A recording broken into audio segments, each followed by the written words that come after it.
Why is recorded in front of a live studio audience. I think my house is possessed Oh, interesting. because I just came home. Two twins standing at the end of the hallway. Possibly. Oh, okay. I mean, I've been bringing a lot of stuff home. And this Mm. isn't the time to do this because I don't have it with me. We'll have to do this next week. But I did go through all my old t-shirts, which we need to actually discuss, Oh and I my need to God. show and tell. Oh my God. Yes. So I will pick those up later today and bring them home Perfect. because there's some really good ones to show you. Would you define them as doozies? I might, because I do like Okay. the word doozies. Yeah. There's one that I have a lot of mixed feelings about that we need to discuss. There's lots to discuss, but one in particular. Is it your Clarence Thomas t-shirt? No, I never had a Clarence You make Thomas it sound t-shirt. like there's some sort of like OJ's innocent. Like there's something where you're like, ooh, Well, that there didn't age well. it is. It is Oh. kind of that level. Oh, wow. I can't wait now. I mean, maybe not quite that level, Okay, but it fair. is like an inner conflict. Oh, I cannot wait. This is gonna be Yeah, it wonderful. is an inner conflict. So That's yes, that's what they call in the business a tease. right, Yeah. exactly. A tease. So yes, but I did come home today from picking up Captain, and the Mm-hmm. door to my balcony, which is freezing and raining here, Mm-hmm. and it has a lock on it that you cannot, like, it's in the handle, so you cannot open the balcony door while the door is locked. Like it Right. will not open. Was wide open, like wide open, Hmm. like open, and the door Wow. handle is locked. And it's windy and rainy, yet my floor is not wet. There are Did no somebody, footprints. There's nothing. Nothing is yeah. askance. Nothing. Has anyone moved your big wheel? No, my big wheel is still where it should be. Okay. That's really weird. Mhm.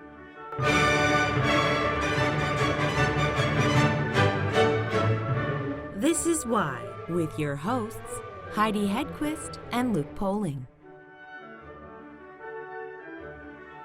Obviously, we know uh, the nation's proclivities with certain things, and that's why it really should come as no surprise that Pornhub's traffic on Monday during the eclipse dropped 68% below average. No surprise. Yep, the states that got the most coverage and the best view, they went down even further. They went to 67. So mine, Michigan. Yes. But so that's the bad side of this whole thing. However, searches for eclipse related porn the weekend before skyrocketed. Well, of course. So the word eclipse got the biggest boost, followed by solar eclipse, and then eclipse sex, which I don't know what that means. Did anyone look up like porn you can watch with eclipse glasses? One of the popular search terms was eclipse glasses. So there you go. Surprisingly not surprising, I feel like. Like, why didn't anybody make any like porn specifically I for don't watching know. with I eclipse guess, glasses? Because think of like, what's everybody going to do with those glasses for come on, 20 odd years? there is going to, well, yeah, the next one's not till 44, 2040, Right. something like that. Right. I feel like there's got to be an OnlyFans. Oh, Like for sure. Like there's that wearing the whole, glasses, right. but I Because mean, there's you that whole could, saying, like, whatever it is, someone's made porn of it already. And it's right. somebody's fetish. So someone must have an eclipse fetish, which good luck to Well, them. and That you seems certainly so could use difficult. them like as instead of a blindfold because you can't see. I couldn't believe Yes. how dark they were. Like I've worn Yeah. eclipse glasses before, but I don't remember them being that dark. Yeah, it was very dark. But like, don't you feel like there's got to be like, if you, the way you could actually see something through them? Right. Yeah. No word Fidelio wasn't searched a lot with eclipse glasses, like eclipse glasses plus Fidelio. Fidelia should just always be at the top. It really should, shouldn't it? Or is that just for us when we're I feel searching? like it is just, it's us, Kubrick, Yeah, may he whoever rest in has peace, and Tom Cruise. those OnlyFans people with the Kubrick fetish, which is probably there. It's probably us and Tom Cruise. Yeah, exactly. I That, just and in fact, when I meet Tom Cruise, which will happen, I you'll think that's tower over him. One. I will, but I'm sure I'm going to be on the short list to be his wife someday Mm. because he likes tall ladies. It's true. He likes tall brunettes. This is true. I won't join Scientology, but That might be the deal breaker. I do joke about it. So I feel like sometimes people think I want to join Scientology. Yeah, I might cool it with that just in case you get on that list. I know I don't want to get on the list. Yeah. But you know, like where the Scientology Center is in Florida, Right. like that's the like Rolling Stones hotel. Like there's lots of really cool history there. Yeah, but you're not going to the beach. I know that's You're getting on a crapped out submarine and I just know, and I don't want to do rubbing for that. a billion years. I know I don't want to do that. But And when I meet Tom Cruise, I just could see you so angrily scrubbing, complaining about the epaulets. oh, I would hate it. Yeah, this is what I'm saying. True.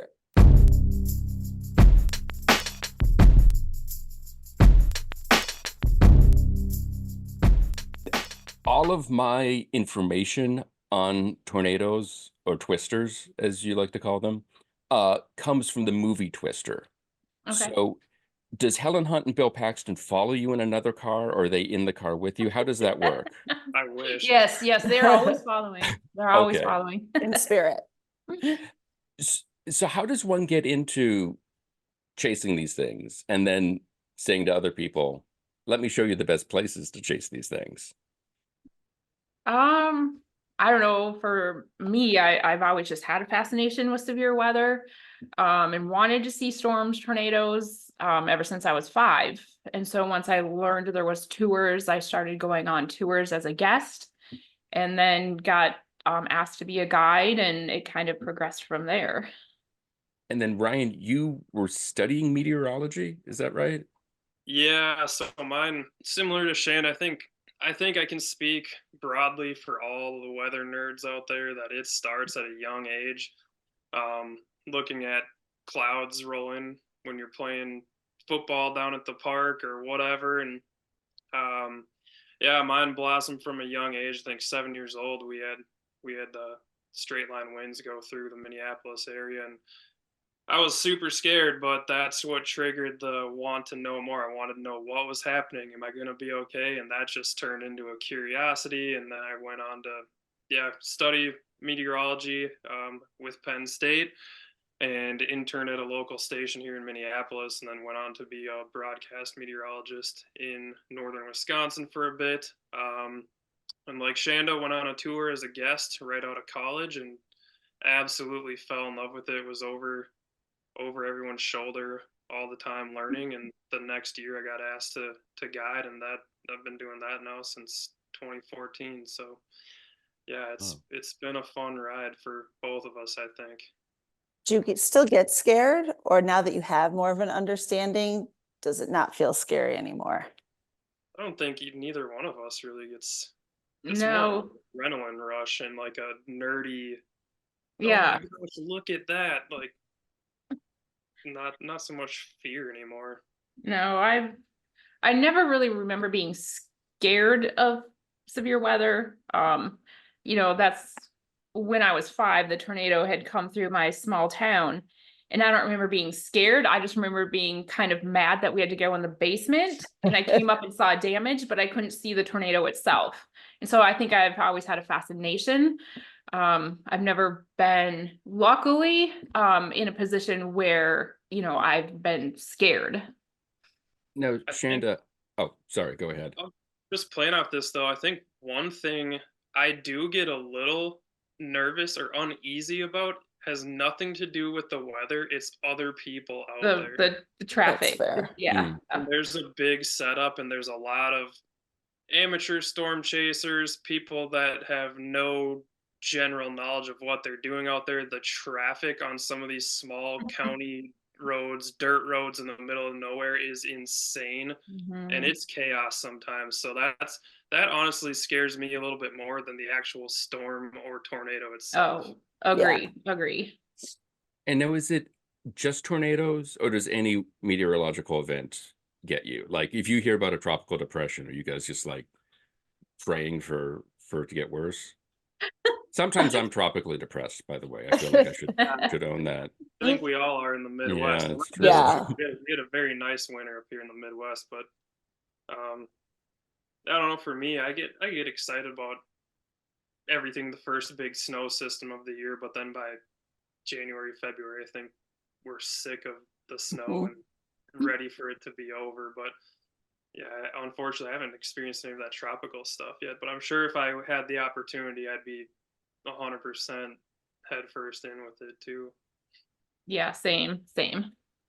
So let's try to sell a few tickets on this thing. What's the deal? How long is the tour? What are we riding in? Do we get to yell, "It's a twister, it's a twister"? Have you ever crushed a witch with a house? The important things. So just go for it. Important facts. Our tours range, we've had them, from 5 up to 10 days. In length? Depending on, what we schedule. We schedule them, quite a bit out. The schedule for this season, we had out probably by September. So it's kind of a luck of the draw on what, week you pick. We all just gather at the base city, and head out and literally go where the weather takes us. New Mexico, Colorado, I've even chased into Florida. So Wow. it's kind of, you never know where you're gonna be from one day to the next.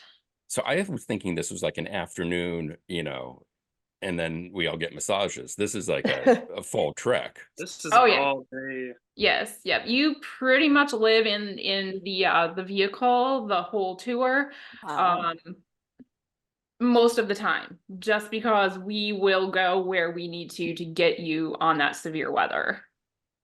As a guest, it's pretty relaxing. You just wake up at the time we tell you to meet in the hotel lobby, and you're sitting in the the van, and we keep our tours a little lighter just so people have space in the seats. There's some other companies out there will pack their vans full, and we just found it best for our guest experience that in the vans we use to have everyone has their own row or 2 people to a row, so it's a little more spaced out in there. You're not feeling like you're on top of anyone. But yeah, the guests got it easy. They get to ask questions, ride along, whatever. I'll say from my probably Shane and I both, but by the time the day is done, my brain is fried.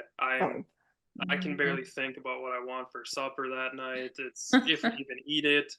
Yeah. It gets intense when we're actually, on the chase on a storm, but no, it's awesome for everyone involved. How much lead time do you have to get to where you're going? I mean, is it like the movie? Like, are you like hustling and like outrunning cows and God knows what else? Like, or are you? Sometimes. Yeah, I mean, each situation is different. We can get an idea a few days out. And so that's where we know what area we kind of want to head to. And hopefully we're in that area the night before and then kind of fine tune as we go along through the day. But sometimes, the next system coming in is 500 miles away and you're driving through the night to get to that next spot. So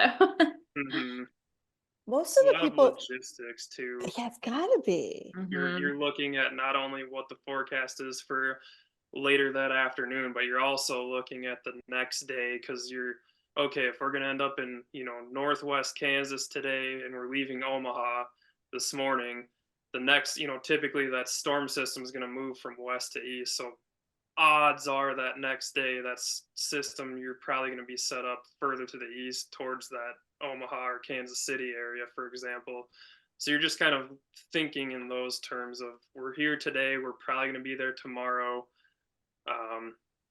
So for us, for Shanda and I, it's we're constantly thinking about And You every have to move keep we do. shifting the hotels too, right? oh yeah, every day we're in a new place. Yeah. We settle at the end of the day and figure out where we're gonna stay, where we're gonna eat, and things like that. And we're always deciding, you know, if there's a minimal chance of a storm in an area where we're at, do we stay and chase that? But the next day, say again, 500 miles away, there's a better chance. Do Right. we walk away from this minimal and head out the whole day to the next one for the next day? So it's, you know, you're always second guessing yourself, but you know, when you make the right decisions and everything plays out, it's great.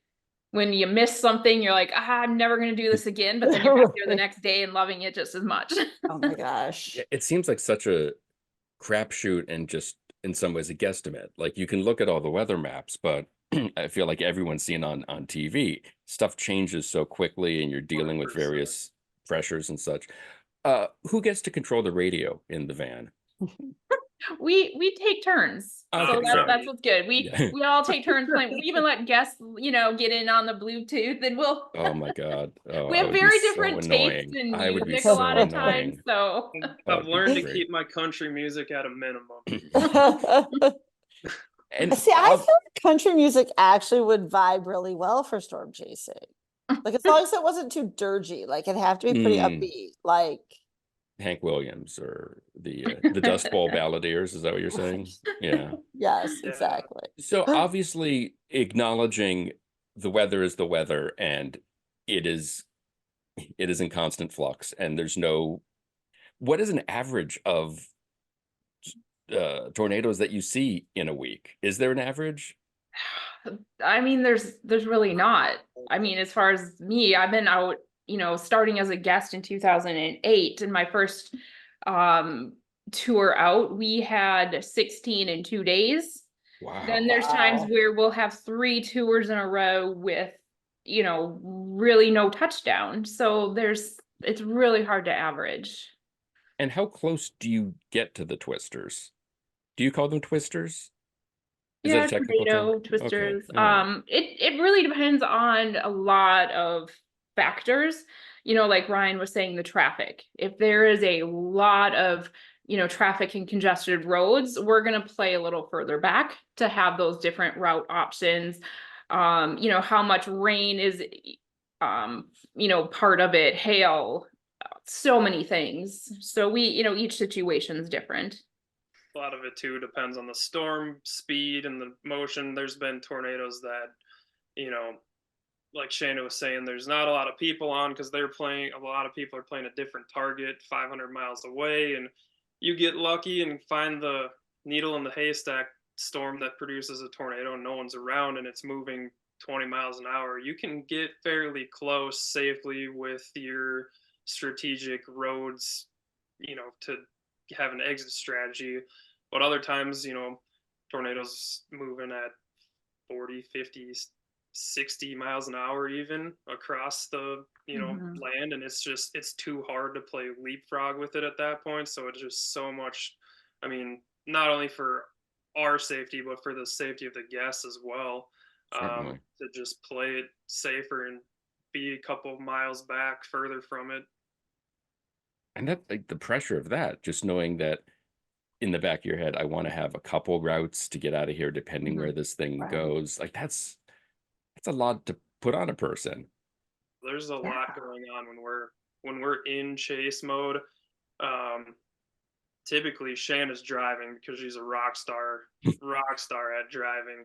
Um, Between me and her, you know, we're talking amongst ourselves. Hey, this is what's going on. We should maybe do this. There's a road up this way we can turn on, and then we'll go 3 miles down. There's another one that shoots south. We can hop on that. Storm's moving this way. Meanwhile, we're talking to the guests about what's going on, answering their questions, explaining, you know, what is happening outside in front of them, all at the same time of monitoring our models and our radar and our, you know, road network options. And Shanda's focusing on the road and the other traffic, and so it's controlled chaos, to put it in the best perspective. But that I think we've kind of got it down where Mhm. we just make it work in a way where we don't really notice that chaotic. Yeah. When it's done, we're like, chaos whoa. happening. What did we do? Yeah. Sometimes you just need a breather. Like after the storm moves on and we're sitting on the side of the road, we're just like, oh, like let's just process the last hour here. So no, it's a good system, and it works. We work well. That's awesome. Mhm. Most of the people who come, are they people who've grown up in areas where they've sort of like you did as kids have experienced severe weather that's come through just kind of in their neighborhoods, or is it people who have never even seen a tornado ever? Or is it a Both. combination? Both. I would say there's no typical guest.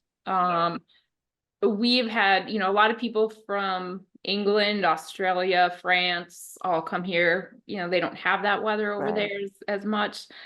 We've had people come out because they've had a lifelong fear of storms. We have people lifelong fascinations. People that come out as their retirement gift to themselves. We've had parents bring their kids for a graduation gift. There's not a typical guest.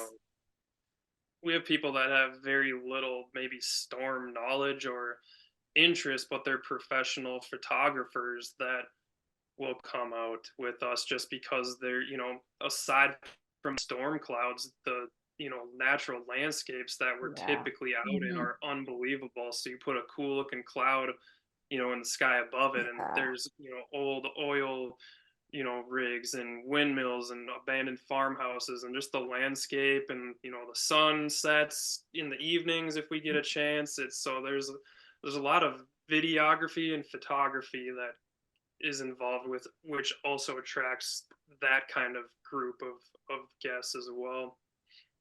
Yeah, you look at the website and these photos, I feel like that just sells the whole thing. Looking at these insane photos of, look at this thing. I mean, how often in the process do you guys get surprised by something, or kind of have that like, oh, never seen this one before?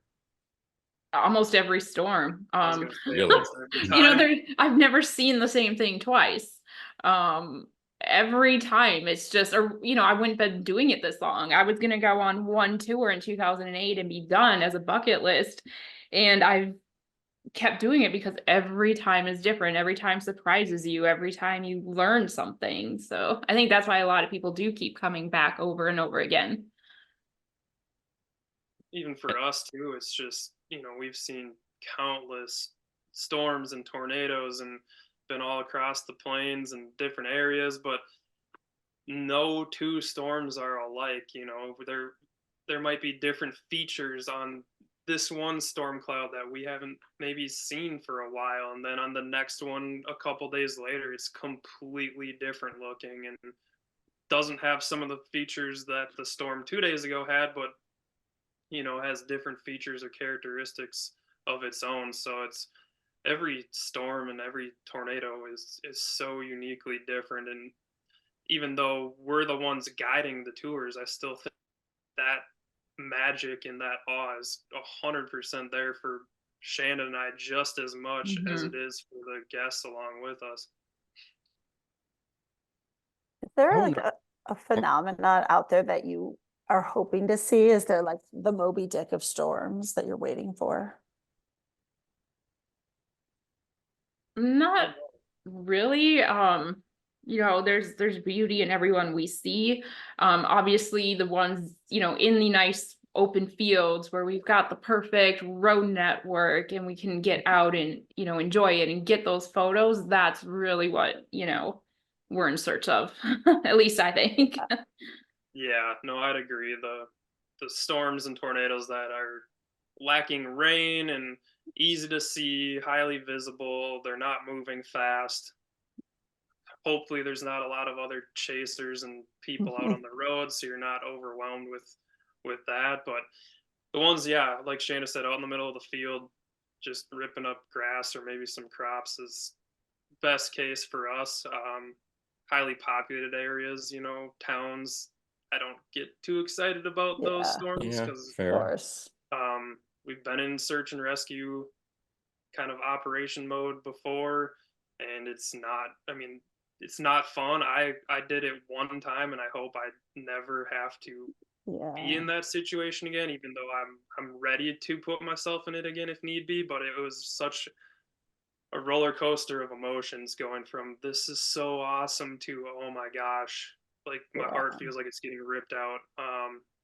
But yeah, out in the middle of nowhere, just easy to see. That's kind of the ideal.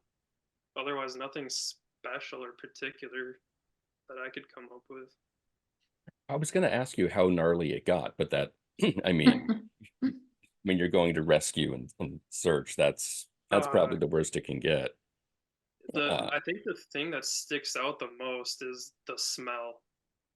The smells, Yeah. just the fresh dirt, the mhm. that earthy smell of everything getting ripped up, the natural gas, I and would say, yeah, the gas smells yeah, after, yeah. the cut like timber, like trees and houses, just that wood, like rained on wood, earthy smell mixed with natural gas. It like that's probably the one thing that stuck with me the most over visually seeing what happened. The Right. smells are what Yeah. you're like, wow, that's pretty intense for cloud. Yeah. Yeah. But I mean, like, it sounds like you both kind of are just continually in awe of these things, this weather pattern, this, like going after them, finding them, seeing them all the time. It seems like it doesn't really lose that oh my godness of like, look at this thing, look at the power of this and the size of it. No. Yeah. And No. and each year leading up to the tours, and Ryan can probably attest to this, I'm just like, oh, it's so much work. Is this worth it? I just want to be done. But every year, you're out there and you're like, yeah, this is why we do it. And even when you get to the hotel at 2, 3 in the morning and you're so tired, like, I can't go tomorrow. And you Right. just, there's something that just keeps you coming back. Draws I you Yeah. think in. it's also like the puzzle pieces of trying to put the forecast together, and it's we all make fun of the weather people. I mean, I was in those shoes where people ripped on me for you're only right half the time and still get paid, whatever. But it's such a cool process of being able to look at models and data a day, 2, 3 days ahead of time, and kind of know where you're going to go, adjust your forecast every time new model runs come out. And when we're on the road, it's, you know, we're fine tuning that, we might start out in one city and then adjust and go here. And then by the afternoon, we're literally back in the city we started in because a storm developed there. And we do, 200-mile round circle back to where we started just to get on a storm. We could have sat in the, Starbucks parking lot and waited for Right. 3 hours.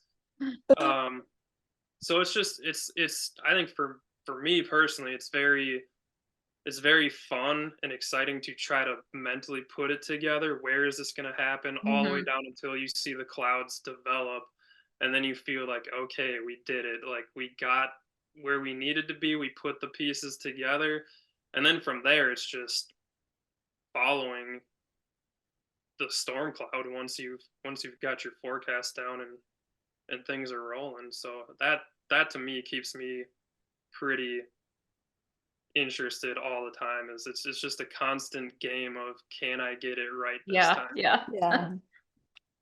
Well, Ryan, one, I'm upset that the wall behind you is not painted that very light green, but I'll just throw that out for folks listening. Um, so the tornado season starts around now in April, and it goes until when?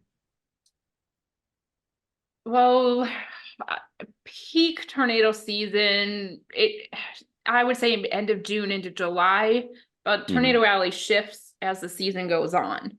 So even February, Dixie Alley kind of is a mini tornado alley, and then that'll shift up to the Canadian border into July. So you kind of just follow that pattern.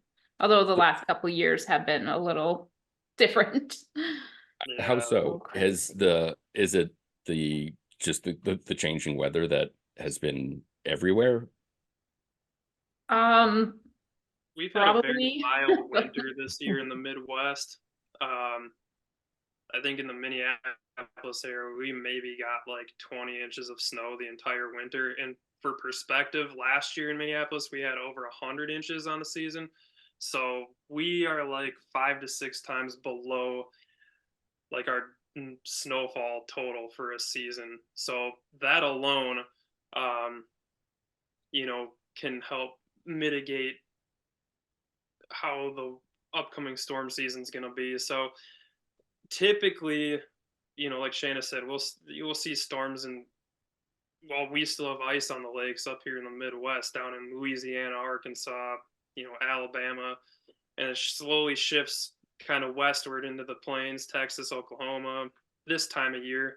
But then, like Shanda said, we see storms, tornadoes all the way through July, August up here in the Dakotas and the Iowa, Minnesota area, Canada. You know, we'll have tornadoes going through August, September.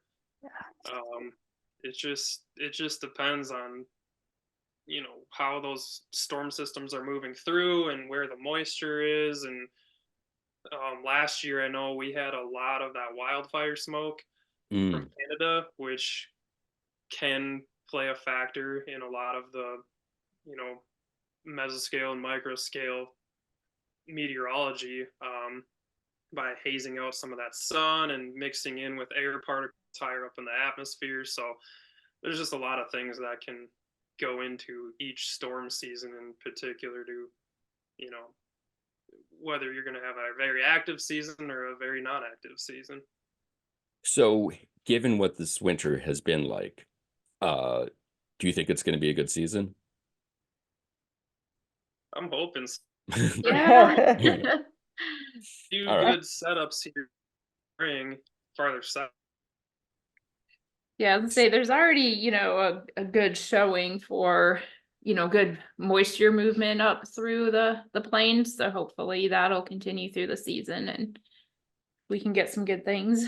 Yeah, and I'm assuming the fact that it hasn't snowed much means that the clouds are sort of not seeded, but they're heavy with moisture. Is that correct? No, not at all. You're shaking. Well, just It's yeah, so more dry. yeah, it's okay. drier up here. So the more rain we get through the spring, the better, essentially, because there'll be more moisture in the ground. So when you're having evaporation and air particles rising, they're more, you know, condensed per se, than when you're dealing with high drought conditions where everything's dry, the soil's dry, there's not a lot of evaporation able to happen. So hopefully this year, I mean, we are kind of in a drought overall in at least for the Midwest, the northern plains.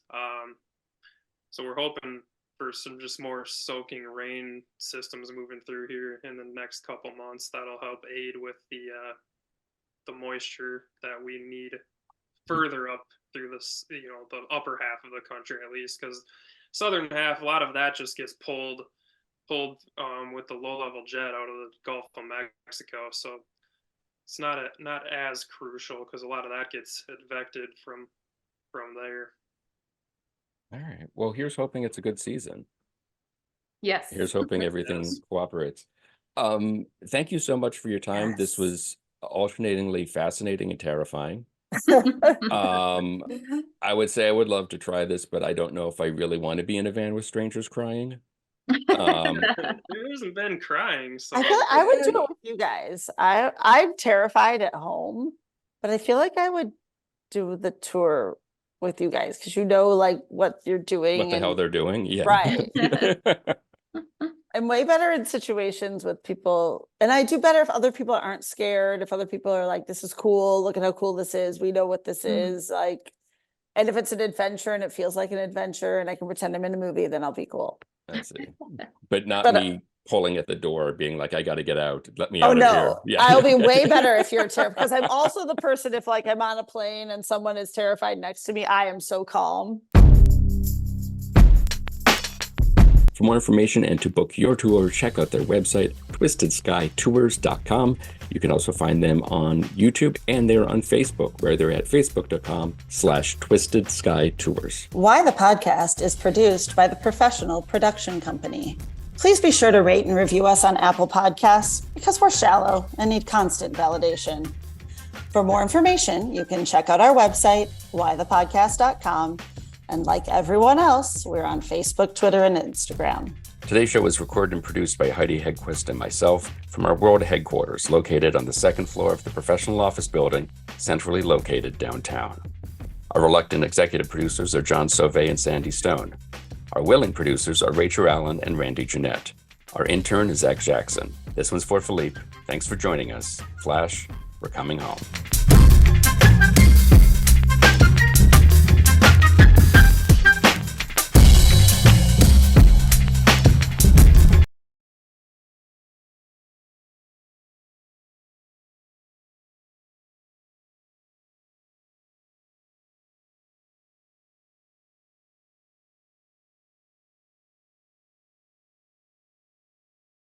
Nigel, is that you? Are you here, Nigel?